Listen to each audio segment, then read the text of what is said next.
ઘણા બધા એન્ટરપ્રેનર્સ છે જેની સૌથી મોટી પ્રોબ્લેમ હોય છે કે એક સમય પછી એમ્પ્લોઈઝ ટકતા નથી, શીખીને જતા રહે છે. આવી વાતો લોકો કરતા હોય, પણ એ લોકો શીખીને નથી જતા, તમારાથી કંટાળીને જતા રહે છે. If people don't want to work with you don't deserve to be in business. કારણ કે તમારી કંપની ત્યારે જ સ્કેલ થશે જ્યારે લોકોને તમારી સાથે કામ કરવાનું મન થાય, લોકોને તમારી નીચે કામ કરવું ગમે. હવે કેવી રીતે થાય? ઘણા બધા કારણો છે.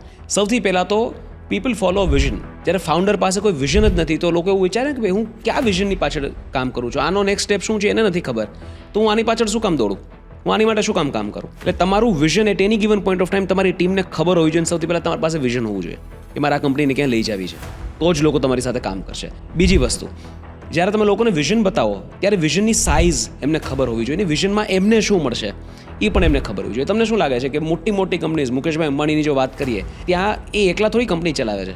એવા ઘણા બધા HODs, MDs, અલગ અલગ કંપનીના CEOs છે કે જે બધા પાસે પોતાનું પણ એક વિઝન છે અને વિઝન મુકેશભાઈના વિઝન સાથે અલાઇન છે. જ્યારે મુકેશભાઈ 50 વર્ષનું વિચારે છે, આ લોકો ત્યાં સુધી કેવી રીતે પહોંચવું એ નેક્સ્ટ 5 યર્સના પ્લાન પોતાની રીતે કરે છે. એટલે એમને વિઝન આપો કે આપણે બધાએ અહીંયા પહોંચવાનું છે અને તમારે શું કરવું છે એનું વિઝન તમે ડેવલપ કરો, અને પછી એમને છોડી દો. શું કરવાનું છે એને કહો, કેવી રીતે કરવાનું છે એના પર છોડી દો. સ્માર્ટ માણસ જાતે ફિગર આઉટ કરી લેશે. અને ત્રીજી સૌથી મહત્વની વસ્તુ કે કદાચ તમને એવું લાગતું કે મારે બહુ મોટી કંપની નથી બનવી, છતાં તમારે માણસોની તો જરૂર છે જ, ત્યારે યુ વિન ઓન કેરેક્ટર. જો તમે કેરેક્ટર એવું બનાવો કે લોકોને દિલથી એવી ઈચ્છા થાય કે મારે આ માણસ સાથે કામ કરવું છે, એ માણસનો સ્વભાવ, એ માણસની વાતો, એ માણસનું કેરેક્ટર મને ગમે છે, એટલા માટે મારે એની સાથે કામ કરવું છે. જો આ બે વસ્તુને સોલ્વ કરી લો, વિઝન અને કેરેક્ટર, હરેક વ્યક્તિને તમારી સાથે કામ કરવાનું મન થશે અને તમારી કંપની ગ્રો થશે.